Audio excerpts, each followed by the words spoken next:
আসসালামু আলাইকুম।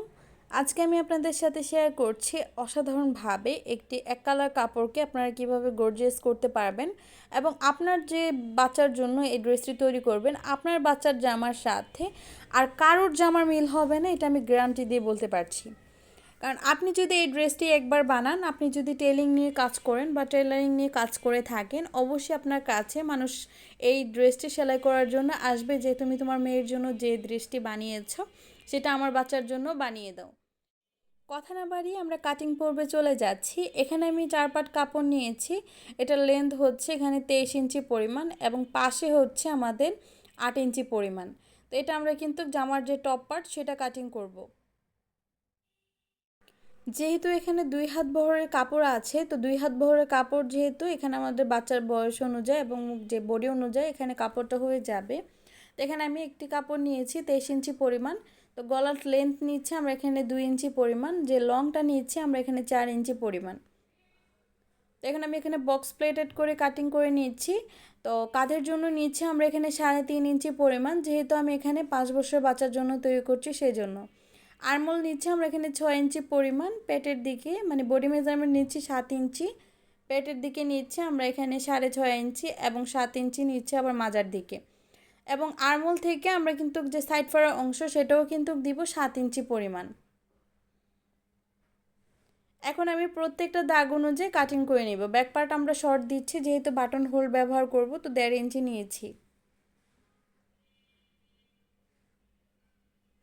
আরমোল নিচ থেকে কিন্তু আমরা সাইড ফার অংশটা 7 ইঞ্চি নিয়েছি। তো এখানে আমি যে সালোয়ারটা কাটিং করব, সালোয়ার কাটিং করার জন্য এখানে লেন্থ নিচ্ছি 25 ইঞ্চি। তো 25 ইঞ্চি মেজারমেন্টে আমরা এখানে 2টা কাপড় কাটিং করে নিয়েছি। তো যে আমার হাতের বাম দিকে মানে আপনারা যে সাইডে বসে আছেন সেই সাইডের ডান দিকে কিন্তু আমরা বন্ধ সাইড আছে 3.5 ইঞ্চি নিচ্ছি। 3.5 ইঞ্চি নিলে কিন্তু আমাদের ওখানে 7 ইঞ্চি পরিমাণ হবে, মানে উপরের টপ পার্টটার জন্য, মাজার যে ঘের অংশটা সেটার জন্য। তো এখানে আমরা 3.5 ইঞ্চিতে কিন্তু কাটিং করে নিচ্ছি। এটা এখানে যেহেতু 2 ভাঁজা আছে তো অবশ্যই দেখতেই পাচ্ছেন এখানে 7 ইঞ্চি পরিমাণ হবে। তো মাজার থেকে যে জয়েনিংটা হবে সেখানে আমরা 7 ইঞ্চি পরিমাণ নিয়েছি। তো 7 ইঞ্চি কাপড় কিন্তু আমরা অলরেডি উপরে রেখে দিয়েছি। এখন আমাদের কাজ হচ্ছে সালোয়ারের যে লুজ অংশ বা পায়ের ফিটিং অংশ সেটা নিচ্ছে আমরা 5 ইঞ্চি। তো উপর থেকে আমরা 6 ইঞ্চি মেজারমেন্ট ধরেছি, 1 ইঞ্চি আমরা বাদ রেখে, তো এভাবে 13 ইঞ্চি নিয়েছি। আর এভাবে যদি আমরা মেজারমেন্ট করি এখানে 7 ইঞ্চি আছে। তো এখান থেকে আমরা ধরে শেভিং কাট দিয়ে একদম পায়ের যে মেজারমেন্ট সেখানে আমরা টান দিয়ে কিন্তু দাগ দিয়ে নিয়েছি। তো সেমভাবে কিন্তু আমরা কাটিংও করে নিয়েছি। তো 2 হাত বহর কাপড়কে আমরা ভাঁজ দিয়ে কিন্তু এখানে মাজার যে মেজারমেন্ট অনুযায়ী এখানে ফিক্সড করে নিয়েছি। এখন আমরা সেলাই পর্বে চলে যাব। তো সালোয়ারটা সেলাই করার আগে আমরা মাজার যে কাপড়টা সেটার যে সাইডের জোড়া অংশটা সেটাকে জোড়া লাগিয়ে নিয়েছি। লাগানোর পর এখন আমরা যে বেল্টের বা ইলাস্টিকের জন্য এখানে ভাঁজ দিয়ে নিয়েছি। ভাঁজ দেওয়ার পর ভিতরের দিকে অল্প একটু কাপড় ফোল্ড করে আমরা অ্যাডজাস্ট করে নিয়েছি। তো অ্যাডজাস্টটা করার সময় অবশ্যই খেয়াল রাখবেন যেহেতু পুরো মাজার যে বেল্টের অংশটা সেটা একদম সমানভাবে আমাদের পুরো মাজাতে কাভার আপ করে। তো এভাবে সেলাই করার পর আমরা নিচ থেকে একটু ফাঁকা রেখেছি যেটা দিয়ে আমরা ইলাস্টিক বা রাবার জয়েনিং করব। কাপড়টাকে 4 ভাঁজ করে আমরা প্রত্যেকটা সাইডে কাট দিয়ে রেখেছি। কাট দেওয়ার কারণ হচ্ছে মাঝখানের যে ফাড়া অংশটা সেটা কিন্তু আমাদের যেই মাঝখানে জয়েনিং অংশতেই জয়েনিং হবে। এখন আমরা দামানের পোর্শন বা পায়ের অংশতেতে আমরা সেলাই করে নিয়েছি কাপড়টা ফোল্ড করে। এখানে আমি একটি পিঙ্ক কালার লেস লাগিয়ে নিয়েছি। এটা আমার থেকে 5 টাকা করে গজ বা 6 টাকা করে গজ নিতে পারে আপনাদের কাছ থেকে। তো আমি নিয়েছি 5 টাকা করে গজ। এখানে গোল্ডেন কালার একটি লেস জয়েনিং করছি 2 সাইডে। লেসটা আপনি আপনার কাছে যতটুকু থাকে ততটুকু এখানে জয়েনিং করতে পারেন, এমন না যে বেশি দিতে হবে বা কম দিতে হবে। আমি যতটুকু দিয়েছি ততটুকু না দিলেও আরও কম দিয়েও করতে পারেন। তো সেমভাবে 2টি সালোয়ার পায়ের অংশতে জয়েনিং করে এখন আমরা যে সালোয়ারের হাইয়ের অংশ বা কলি তো সেটা জয়েনিং করে নিয়েছি। তারপর এখানে মেজারমেন্ট অনুযায়ী আমরা 5 ইঞ্চি নিয়েছি, যে সালোয়ারের ফিটিং অংশ সেটা দিয়ে নিয়েছি। তো ফিটিং অংশ এখান থেকে আমরা অবশ্যই আরেক সালোয়ারের পায়ের অংশটা এনে বা এভাবে যতটুকু ইঞ্চি টেপ দিয়ে আমরা সেলাইটা দিয়েছি সেমভাবে দিয়ে নিচ্ছি আরেকটি সেলাই দিয়ে। তো আরেকটি সেলাই দেওয়ার পর এখন আমাদের কাজ হচ্ছে মাজার যে ফাড়া অংশগুলো, তো সেগুলো যে কাট দিয়ে রেখেছিলাম, তো সেটার সাথে আমরা সেম মেজারমেন্টই কিন্তু জয়েনিং করে নিচ্ছি। কলির অংশ থেকে আমরা যে কাজ রানের পাশে বা আপনার ব্যাক দিকে বলতে পারেন, তো সেই সাইডে কিন্তু কুচি হবে। সামনের দিকের যে অংশ এবং ব্যাক পার্টের মাঝখানে কিছু অংশ আমরা কিন্তু কুচি দিব না। সাধারণ সালোয়ার কিন্তু খুবই ইজিভাবে আপনার বাচ্চার জন্য তৈরি করতে পারবেন, আর খুবই কমফোর্টেবল হবে।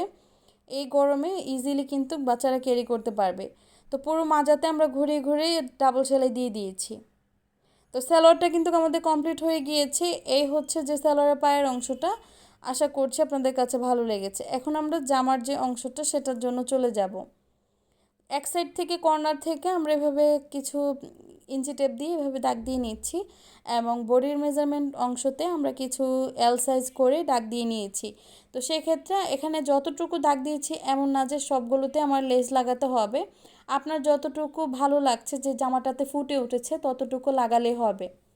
এখানে ইজিলি এক্স্যাক্টলি যেই লেসগুলো লেগেছে সেগুলোর মেজারমেন্ট আপনারা কিন্তু আপনার যতটুকু বাচ্চার জন্য তৈরি করবেন ততটুকুই লেস লাগবে। তো আমি এখানে গোলাপি কালার লেসটা লাগানোর পর তারপর কিন্তু আরেকটি মাঝখানের অংশ ফাঁকা রেখে আরেকবার লাগিয়ে নিচ্ছি এই লেসটা। এখন উপরের পাটও আমরা সেমভাবে এই লেসটা লাগিয়ে নিচ্ছি। তো এল সাইজটা দেওয়ার ক্ষেত্রে অবশ্যই যেই এই লেসটাকে ঘুরিয়ে এটার উপর নিডলটা বসিয়ে তারপর ঘুরিয়ে কিন্তু আবার এল সাইজের দিকে আনতে হবে। আর লেস জয়েনিং করার ক্ষেত্রে অবশ্যই নিডলের যে বড় সব থেকে বড় যে সেলাইয়ের অংশ সেটা দিয়ে নেবেন। তো এখন আমি গোল্ডেন কালার লেসটাও জয়েনিং করে নিচ্ছি।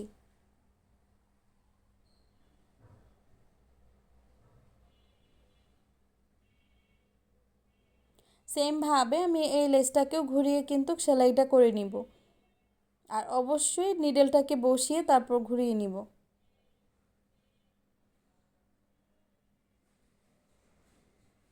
তো আমরা কিন্তু সেমভাবে নিচের জন্য যে লেসটা জয়েনিং করার অংশটা সেটাও কিন্তু সেমভাবে জয়েনিং করব। তো এভাবে জয়েনিংটা প্রত্যেকটা লেস আমরা জয়েনিং করে নিয়েছি। দামানের পোর্শনও আমরা সেমভাবে জয়েনিংটা করে নিব। সেমভাবে যেহেতু আমরা দামানের পোর্শনটা কভার আপ করে নিচ্ছি, তো তারপর আমাদের কাজ হচ্ছে একটু আড়াআড়িভাবে এখানে কিছু কাপড় কাটিং করে নিয়েছি। কাপড়টা কাটিং করার কারণ হচ্ছে আমরা যে গলাতে পট্টি বা পাইপিং জয়েনিং করব, তো সেই জন্য কিন্তু এখান থেকে আড়াআড়িভাবে আমরা কাপড় কাটিং করে নিয়েছি। তো সেগুলোকে আমরা এখানে আড়াআড়িভাবে সেলাই করে আটকে নিচ্ছি। তো সেই ক্ষেত্রে আমাদের কিন্তু এটা কাপড়টা টান দিলে বলবে বা বায়াজভাবে এটা লং হবে। যেহেতু আমাদের পাইপিংগুলো সেলাই করা কমপ্লিট হয়ে গিয়েছে, এখন আমরা এটাকে দুই ভাঁজ করে গলার সাথে ভাঁজ দিকে জয়েনিং করে নিচ্ছি বা সেলাই করে নিচ্ছি। সেলাই করার পর এক্সট্রা ফেব্রিকটা কাটিং করে তারপর ছোট ছোট করে কাট দিয়ে নিচ্ছি আমরা সেলাইয়ের যে বাড়তি অংশতে কাপড়টা আছে। তারপর এটাকে আমরা উল্টে আমাদের যে উল্টো পাশে ঘুরিয়ে কিন্তু উপর থেকে একটি চাপ সেলাই দিয়ে দিচ্ছি। অবশ্যই এটা উপর থেকে দিতে হবে, না হলে কিন্তু যে এক্সট্রা ফেব্রিক সেটা কিন্তু বাইরের দিকে বের হয়ে থাকবে। উল্টো পাশে ঘুরিয়ে কিন্তু আপনারা চাইলে এখানে সেলাই দিয়ে নিতে পারেন। তো আমি এখানে উল্টো পাশে ঘুরিয়ে দিব না। তো এখন আমাদের কাজ হচ্ছে ব্যাক পার্টটা। তো ব্যাক পার্টে যেহেতু আমি 1.5 ইঞ্চিতে উপরের যে রাউন্ড অংশটা সেটা কাটিং করেছি, তো সেই জন্য এখানে আমি সালোয়ার যে হাইয়ের অংশ থেকে কাপড়টা বেঁচে গিয়েছিল সেটা থেকে এখানে কিছু কাপড় কাটিং করে নিচ্ছি। তো কাটিং করার ক্ষেত্রে আমি এখানে কিছু কাপড় নিয়েছি, তো সেটার সাথে আমি ঘুরিয়ে ঘুরিয়ে যে কাটিং অংশ কাপড়গুলো সেগুলোকে নিয়ে নিব। তো এখানে আমি কিছু একটা চিকন করে কাপড় নিয়েছি। চিকন করে কাপড় নেওয়ার কারণ হচ্ছে এখানে আমি যে এক্সট্রা আমরা যে বাটন হোল ব্যবহার করি, তো সেটার জন্য এখানে কাপড়টা মাঝখান থেকে আমি কিভাবে জয়েনিংটা করছি সেটাও দেখিয়ে দিব।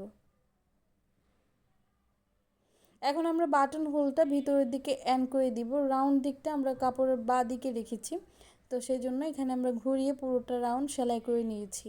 এখন প্রত্যেকটা দাগ অনুযায়ী আমি কাটিংটা করে দিচ্ছি। তো রাউন্ডগুলোতে আমি ছোট ছোট করে কাট দিয়ে নিয়েছি।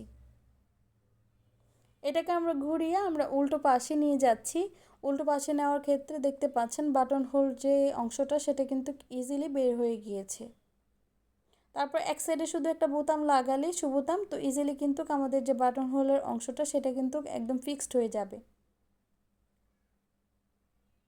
এখন আমি গলার যে সাইড ফাড়া অংশটা সেটাতে ঘুরিয়ে ঘুরিয়ে সেলাইটা করে নিচ্ছি। এই সেলাইটার কারণ হচ্ছে আমাদের যে পরবর্তীতে এটা কাপড়টা নড়চড় করা খুবই কম হবে। এখন আমি পট্টিটাতে কাপড়টা ভিতর দিকে ফোল্ড করে কিন্তু সেলাই করে আটকে নিচ্ছি। এভাবে সেলাই করার পর এখন আমাদের কাজ হচ্ছে কাঁধের অংশগুলোকে আমরা ডাবল সেলাই দিয়ে আটকে দিচ্ছি। ডাবল সেলাই দেওয়ার ক্ষেত্রে অবশ্যই খেয়াল রাখবেন যাতে আমাদের এক্সট্রা ফেব্রিকগুলো সেলাই করার পর কাটিং করে ফেলে দিব অবশ্যই। এভাবে সেলাই করার পর আমরা যে পাইপিংগুলো সেলাই করে রেখেছিলাম, তো এটা ডাবল ভাঁজ করিনি, এভাবেই কিন্তু আমরা আরমোলের সাথে সেলাই দিয়ে নিয়েছি। তো এভাবে সেলাই দেওয়ার কারণ হচ্ছে এটা আমরা দুইটা ভাঁজ দিয়ে ভিতর দিকে উল্টে নিব। আর অবশ্যই পাইপিংয়ের মতো আমরা বাইরের দিকে কিছু অংশ রাখবো, বিশেষ করে হাতের আরমোল সাইডে।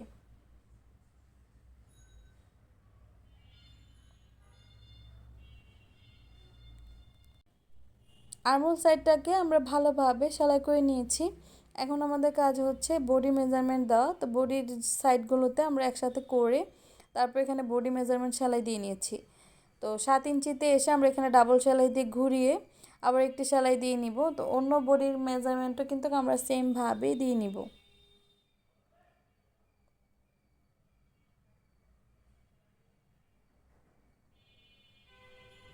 তো এভাবে সেলাই দেওয়ার ক্ষেত্রে ফিক্সড যে বডি মেজারমেন্ট সেটাও দিয়ে নেবেন, আপনার বাচ্চার জন্য কতটুকু লুজ বা ফিটিং রাখতে চাচ্ছেন।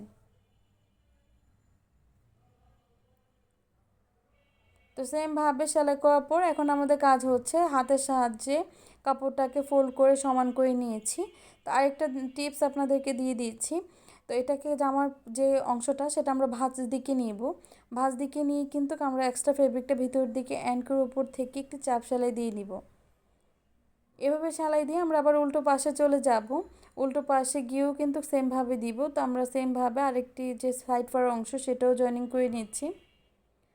তো উল্টো পাশে নিয়ে কিন্তু ভিতরের দিকে যে এক্সট্রা ফেব্রিকটা সেটা এন্ড করিয়ে কিন্তু সেলাইটা করে নিব। সাইড ফোর অংশটা যখন আমরা ঘুরিয়ে সেলাইটা করব, নিডেলটা বসিয়ে তারপর ঘোরাবো।